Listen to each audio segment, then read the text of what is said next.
I'm a 27-year-old woman named Harper, and for the past year, I've been living in what I now call the party house, though technically, it's just a rental with 3 other people. My older cousin Lauren is 29, her fiancé Mason is 30, and Mason's best friend since college, Brett, is 31. When I first moved in, it was supposed to be temporary. I was switching careers and needed somewhere affordable while I figured out my next steps. Lauren offered me the guest room with cheap rent and a promise of a chill vibe and shared responsibilities. The first month felt fine. The fridge was usually full, everyone was friendly, and we'd sometimes watch Netflix together. Then the parties started. Not once a month, not even every other weekend, every single Saturday night, without fail, sometimes even on Fridays. And they weren't your average small get-togethers. They were full-on events with Bluetooth speakers blasting music until 3 a.m., a dozen people crowding the kitchen, and booze flowing like they owned a brewery. It didn't take long for me to notice a pattern. I'd wake up Sunday morning to find beer bottles lined up along the windowsills, greasy pizza boxes still open on the table, and red Solo cups on literally every flat surface. The floor would be sticky, couch cushions on the floor, random strangers' jackets on my dining chairs. I didn't throw a single one of those parties. I wasn't even invited. They'd call them intimate friend events or adult nights and somehow justify excluding me, even though I lived there. The worst part? Nobody asked me to clean. They just assumed I would. They'd leave post-it notes like, "Thanks for helping out, Harper. You're the best," taped to the fridge or my door, like I'd volunteered to be the post-party cleanup crew. One morning, I found an open bag of chips dumped on the rug and a note that said, "Could you vacuum when you get a sec?" Like it was just part of my day-to-day duties. I tried setting boundaries early on. I said I wasn't comfortable with cleaning up other people's messes, especially since I wasn't part of the gatherings. Lauren brushed it off. She told me I was too rigid and needed to loosen up. Mason told me it was just a phase and that creatives like them were messy by nature. Brett didn't say much, but he'd make passive comments like, "The house always looks so amazing after your magic touch." I didn't have a magic touch. I had Lysol wipes and resentment. One time, after someone vomited on the bathroom wall, yes, the wall, I cleaned it up. I didn't even get a thank you in person. Instead, they left a $5 Starbucks gift card on my pillow, like I just pet sat their cat. I couldn't even buy a full drink with it. It was like a parody of appreciation. Meanwhile, online, they painted the house like it was a bohemian dream. Lauren posted photos of fairy lights and carefully placed succulents on Instagram with captions like, "Home is where the creativity flows." In every shot, it was my living room, my bookshelf, my throw blanket, but not once was I tagged or mentioned. In real life, I was a background character in their curated image. What made it worse was that I wasn't even living there for free. I paid 1/4 of the rent and utilities, bought my own groceries, and had a set of dishes I kept in a separate cabinet. That didn't stop them from using my stuff. I'd find my plates crusted with dried cheese or my forks in Mason's cereal bowl in the sink. I started keeping some things in my room just to avoid the hassle. I thought about moving out more than once, but with job instability and savings that barely covered emergencies, it wasn't realistic. And since I wasn't on the lease, I had no real power. I felt stuck, trapped in a house where I was expected to clean up after people I couldn't even stand to be in the same room with. 2 weeks ago, I was walking down the hallway and heard Lauren and Mason talking in the kitchen. They were discussing which realtor photos to use and whether to list the house as a boho minimalist retreat. I stopped in my tracks. Nobody had told me they were planning to sell. No heads up, no warning. They were planning an open house tour for Saturday, and I wasn't even part of the conversation.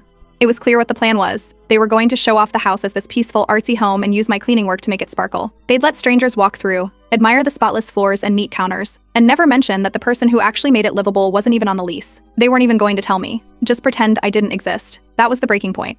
If they wanted to showcase the house I cleaned, they were going to get a very different kind of presentation. I had 5 days to make my own plan, and for once, it didn't involve scrubbing their dishes or vacuuming beer crumbs off the carpet. They had ignored me for months. Now they'd finally notice me, just not in the way they expected. The night after I heard them talking about the open house, I went straight to Lauren and Mason. I stood in the doorway while they were watching some home renovation show and asked if they were planning to sell the house and when they planned on letting me know. Lauren barely paused the show before saying it was just a casual walkthrough with someone Mason knew. I didn't say anything at first. I just reached into the kitchen drawer where Mason kept all the junk mail and pulled out the flyer I'd found earlier in his bag. Full color, glossy paper, the works. At the top in bold font, fully renovated boho oasis. Open house this Saturday, 3 p.m. There was even a blurb about the home's impeccable minimalist interior and artistic touches. That shut them up. Mason got up and grabbed the flyer out of my hand like I'd stolen his mail. He said I wasn't on the lease, so I wasn't technically involved in anything regarding the property. That was the part that hit hardest. Lauren tried to make it sound softer by saying they were just trying to test interest, but it was obvious they'd been planning this behind my back. I told them if they wanted the house to look clean and show ready, they could handle it on their own. I said I wouldn't be lifting a finger this time. Lauren rolled her eyes and said I was just better at it, and that it made more sense for me to do it. Like it was a group project, and I was the only one who'd ever read the assignment. From that night on, I started collecting everything. I turned on voice recording on my phone during conversations. Our state only required one-party consent, and I made sure to double-check before doing it. I started taking screenshots of old texts they'd sent me over the past year. Ones like, "Can you work your magic again before the guests arrive?" Or, "You're our house goddess, LOL." I backed it all up in a hidden folder and set it to auto-upload to cloud storage. That weekend, they hosted another party, a big one. Loud music, people I'd never seen before, drinks everywhere. I stayed locked in my room with headphones on. By Monday morning, the place looked like someone had hosted a concert inside a dorm.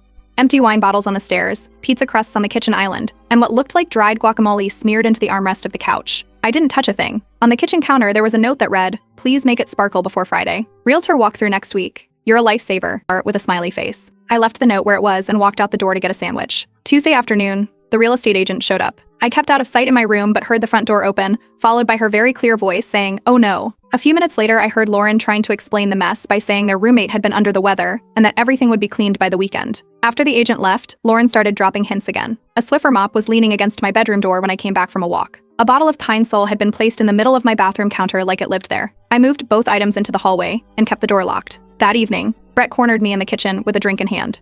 He said the house wouldn't be the same without my magic touch, and that I was the one who kept things running. I told him if by running he meant picking up after 3 adults like I was their cleaner, then maybe it was time for the system to crash. By Wednesday, they had sent out messages in the group chat announcing a prep night for Thursday. The plan was for everyone to help tidy the place before Saturday's open house. I replied once, saying I had plans that night. Lauren sent me a thumbs up reaction, which I didn't respond to. But I didn't go anywhere. I stayed in and watched. They did nothing. They lit a few candles, moved some pillows around, and stacked dishes in the sink like that somehow counted as cleaning. I watched Brett rinse out 1 glass and leave 2 others behind. Mason vacuumed half of the living room and then went back to watching a documentary. Lauren took some photos on her phone of the bookshelf and posted them with a filter that made everything look brighter than it was. At 11:30 that night, I sent a single message in the group chat. "If you're relying on me to clean for Saturday, consider making other plans." All 3 of them saw the message. None of them replied. Just 3 read receipts glowing back at me. That was the moment everything locked into place. I got out a notebook and started making a checklist. Nothing illegal, nothing that could get me in trouble. Just enough to make sure the house they planned to parade around would finally reflect what it looked like without me. If they wanted messy, I'd give them messy. But this time it would be on purpose. At 5 a.m. on Friday, I got up, tied my hair back, and started my version of open house prep. First stop, the kitchen. I opened the fridge, pulled out every single thing I owned, milk, juice, fruit, yogurt, and took it to my room. Everything that wasn't mine, I left it where it was. Half-used ketchup bottles, expired hummus, a Tupperware of something green and fuzzy. I made sure everything was front and center. The worst offender was a carton of almond milk from the previous month. I set that on the top shelf where the realtor would definitely see it. Next stop was the main bathroom. Lauren always bragged about how she turned it into a self-care spa space. I dumped an entire container of glitter into the sink, the kind that sticks to everything, the kind that no vacuum can fully catch. The entire basin shimmered like a glitter bomb went off. I unhooked the toilet paper roll and dropped it in the sink. The water soaked through the roll, and I tossed the empty holder under the cabinet. I didn't leave any replacements. Down the hallway, I went into the laundry area and grabbed the basket that Mason and Brett used. They always left it full. Inside was a pile of gym clothes, damp socks, stained tank tops, 2 towels. I dragged the basket into the living room and flipped it over onto the floor in front of the couch. In the kitchen, I grabbed the container of leftover fish from Wednesday. I microwaved it for 2 minutes and cracked the lid open just enough to let the smell drift. I set it on the counter near the coffee machine, where the scent would build all day. Then I went to work on the dining room. I didn't break anything. I just nudged every chair a few inches off alignment. I twisted one of the legs on a bar stool just slightly so it wobbled. I swapped 2 of the throw pillows on the couch and propped them up unevenly. Upstairs in the bathroom that Lauren used, I gathered her entire scented candle collection, 10 or 12 in total. She arranged them like a display in a boutique. I moved them all into the shower. I didn't light them, didn't damage them. Just placed them on the shower floor in a strange formation, like a summoning circle. She would absolutely notice. In the kitchen again, I tackled the spice rack. I peeled off every single label and reapplied them in random spots. Oregano became paprika. Cinnamon was now chili powder. It wouldn't ruin anything, but the confusion would be instant. In the hallway mirror, I took a bar of soap and wrote in big, sloppy letters, "Clean me yourself." I underlined it twice. The soap smudged just enough to make the words look greasy and uneven. Below the mirror, I scattered a few tissues from my sleeve just to add to the chaos. In the pantry, I found a box of rice and opened it carefully. I didn't dump it, just scattered a thin layer across the bottom shelf and left the box slightly open. It looked careless and sloppy without being destructive. I ended with the artwork. Every framed piece, photos, prints, one original canvas Lauren was proud of, I turned upside down. It wasn't immediate chaos, but the longer you looked around, the more it felt off, disjointed. Like the place was slowly coming apart. I went back to my room and wiped down every surface. I made my bed, vacuumed the rug, cleaned the window. I left a note on my door that read, "Not for sale, not your maid." Taped it right under my name tag that Lauren had once made for fun. At 10 a.m., I was brushing my teeth when I heard footsteps pounding down the stairs. Lauren's voice cracked through the house. She stopped dead at the bottom of the stairs. Mason followed close behind, still half asleep. Lauren's robe sleeves were dragging, and she froze like she stepped into another dimension. Mason bent down to grab a gym sock off the floor and stared at it like he wasn't sure if it was his. Brett came in a minute later, holding his phone, still blinking from sleep. His eyes went from the glitter sink to the spilled laundry to the fish container on the counter. He didn't say anything, just stood there. The whole room was dead silent. I zipped up my duffel bag, walked past the 3 of them without stopping, and stepped out the front door. No one tried to follow. I got in my car, pulled out of the driveway, and headed to Morgan's place across town. She'd already made space on her couch for the weekend and stocked the fridge with snacks. That house was no longer my problem for the next 2 days. Whatever they planned to do with their open house, they were going to do it without me, and without a single clean corner to hide behind. By Saturday morning, they still hadn't canceled the open house. Even with everything upside down and glitter still coating the sink, Lauren was convinced it could be salvaged. She told the others it was just cosmetic stuff and said they could spin the look as quirky or artsy lived in. At 11 a.m., they hired an emergency cleaning service. Weekend rates, rush job. But the fastest they could get a team in was 2 p.m., just 1 hour before showtime. While that was happening, Lauren jumped on Instagram. Her stories were a trail of dramatic quotes. Some people will try to tear down what they can't build, and jealousy is loud, success is silent. She posted a slow pan of a corner of the living room that had been cleaned, using a sparkle filter and a caption that said, "Open house vibes." Meanwhile, the other half of the room still had socks on the floor and a half-used candle collection sitting in the shower upstairs. At noon, the real estate agent arrived. She walked through the front door, stopped dead at the fish smell, and stepped back outside. She called it a disaster zone. She asked if the house was still under construction or if a prank had taken place. Lauren tried to laugh it off and explain that someone had pulled a fast one, but it was clear the agent wasn't amused. At 12:30 p.m., my phone started blowing up. First from Mason, then Brett, then Lauren. They were blaming each other through texts. Mason said I'd embarrassed Lauren in front of a key buyer. Brett said none of this would have happened if they'd just listened. Lauren claimed it wasn't her job to police roommates. I didn't respond right away. I just opened my camera roll, grabbed screenshots of old messages they'd sent me, like "You're our cleaning queen," and "You always make the house shine, we owe you one," and sent them back in one image dump. Then I added the voice memo I'd recorded 2 weeks ago, where Lauren said, "We'll just make Harper clean it up again." She always does. I didn't even add commentary. Just sent the files and turned my phone on Do Not Disturb. At around 1:45 p.m., the cleaners finally arrived. 2 of them. They looked confused when they saw the note on my bedroom door and the mess everywhere else. They worked fast, but the glitter in the sink stayed, the fish smell lingered, and the artwork was still upside down. The cleaner in charge told Mason there wasn't enough time to do a full reset. They wiped surfaces and pushed laundry into closets. By 3:15 p.m., buyers started arriving. The front walkway had some potted plants arranged nicely, but the moment they stepped inside, the mood changed. One woman in a navy pantsuit walked in, looked around once, muttered, "Who lives like this?" and walked right back out. A couple near the fireplace whispered to each other while pointing at a stained throw blanket. Someone asked Lauren if there had been a recent burglary. The energy shifted fast. It went from awkward silence to open commentary. One person asked why the dining chairs didn't match. Another pointed out a faint sour smell coming from the kitchen. Someone else laughed when they saw the upside-down artwork and asked if it was supposed to be avant-garde. The agent tried to redirect people to the backyard, but even the patio furniture looked disorganized. Lauren started sweating through her shirt. Mason just kept handing out flyers like that would fix it. What I didn't expect was Brett snapping. According to Morgan, who showed up pretending to be a buyer, he pulled Lauren into the kitchen and told her this was all her fault. He said I'd given them fair warning, and she'd just ignored it. Morgan told me he raised his voice, something he rarely did, and the real estate agent overheard the whole thing. Morgan stayed the entire time, walking around with her phone in hand, texting me updates. She said at least 6 people walked in and then walked right back out without even looking upstairs. She also got a photo of Lauren sitting on the grass in the backyard with her face in her hands. That picture alone made it worth it. By the end of the event, the real estate agent pulled Lauren aside. She said she wasn't putting her name on another showing unless the entire place was cleaned properly and professional repairs were made to undo the visual damage. She specifically mentioned the glitter, the smell, and the disorganized presentation. The final blow came when one of the serious buyers, a man who had toured the house earlier in the week, officially pulled out.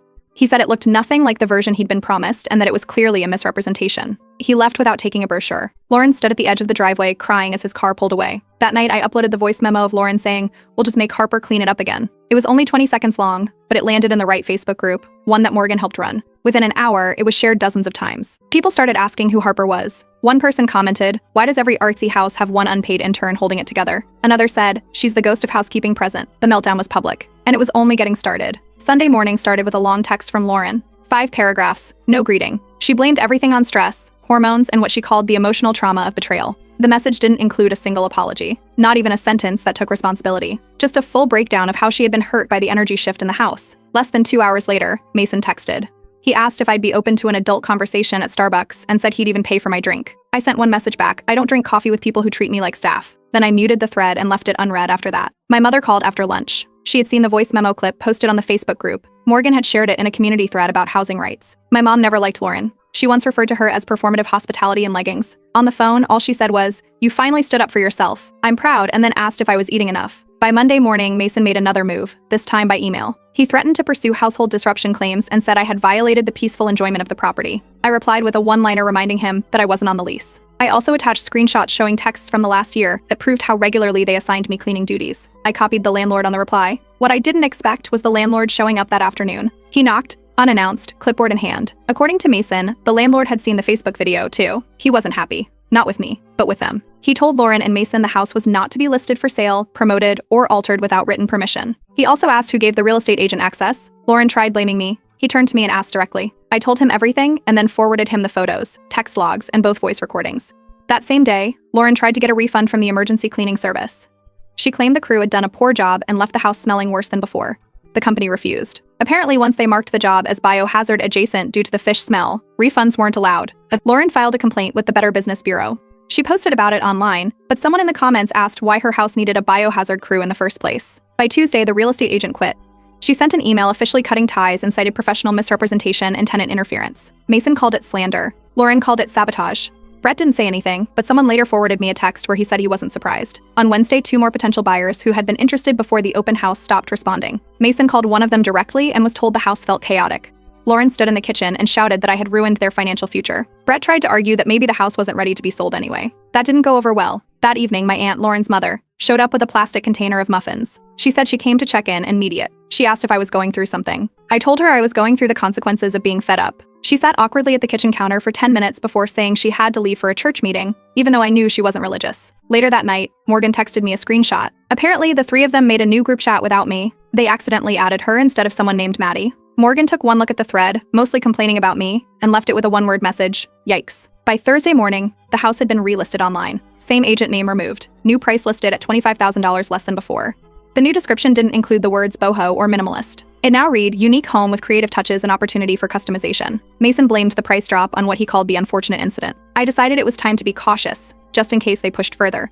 I booked a legal consultation with a local attorney and showed her everything, screenshots, audio, photos, and all the text exchanges. She went over it carefully and said I was in the clear. I wasn't on the lease, I hadn't caused physical damage, and the documentation showed a clear pattern of mistreatment. If they tried anything, she said it would be considered frivolous. That same evening, I posted another short clip. This time, it was a voice recording of Brett from the week before, saying, "She better clean before Saturday or we're screwed." I added a caption underneath, "Guess who didn't clean?" It spread fast across the same local Facebook group. Someone in the comments said, "You can't build your dream home on someone else's unpaid labor." By Friday morning, the group chat with Mason, Lauren, and Brett went quiet. I didn't hear from any of them for the rest of the weekend. Not a single apology, not a single word of gratitude, just silence, and the sound of their dream listing collapsing one line item at a time. Monday morning started with a folded letter pushed under my door. It was typed in a blocky font, printed on plain paper, and signed by Mason.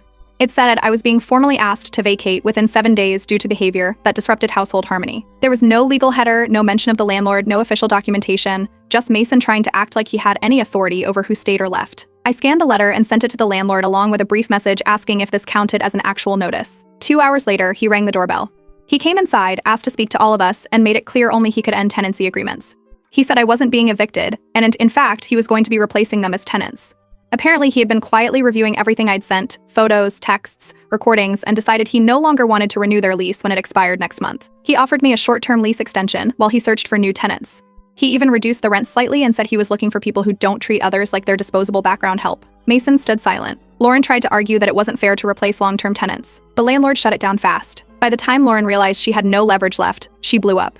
She got into a screaming match with the landlord right there in the living room. She called him unprofessional and accused him of taking sides. He just stared at her and said, "Biased against narcissists? Maybe," and walked out the front door. 2 days later, Brett packed up and left.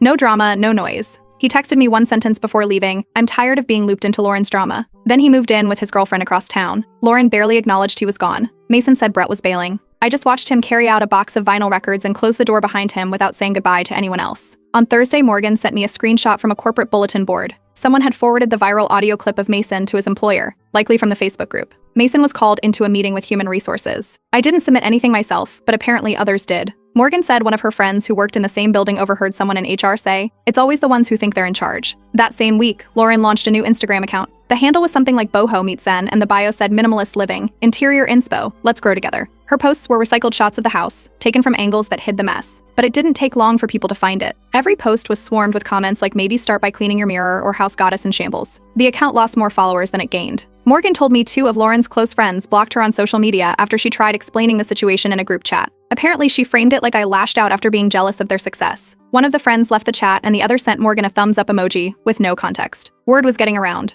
On Friday afternoon, Lauren knocked on my door again. She had puffy eyes, mascara smudged, and a tear-stained sweater.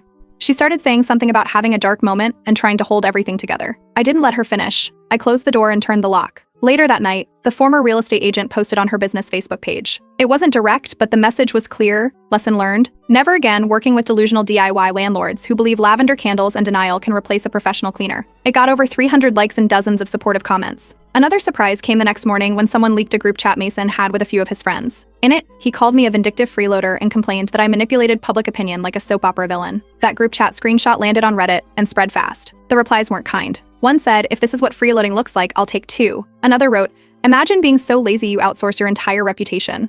In the middle of all that, a producer from a local podcast about tenant rights reached out. They were doing a series on rental horror stories and asked if I'd be interested in anonymously sharing my experience. I haven't decided yet, but I haven't said no either. Later that weekend, my parents got a call from Lauren's parents trying to arrange a family meeting. They wanted to sit everyone down and resolve the miscommunication. My dad cut them off and told them to lose his number. He blocked them afterwards so they couldn't follow up. By Friday, the moving trucks arrived. I sat on the porch as Mason and Lauren carried boxes down the steps. Neither one spoke to me. Mason avoided eye contact completely. Lauren gave me one long glare before slamming the van door. The truck pulled out of the driveway just before sunset. I stayed seated on the porch, a glass of lemonade in hand, watching as their dream house listing drove away with them. I stayed right where I was, in the quiet, clean house they no longer controlled.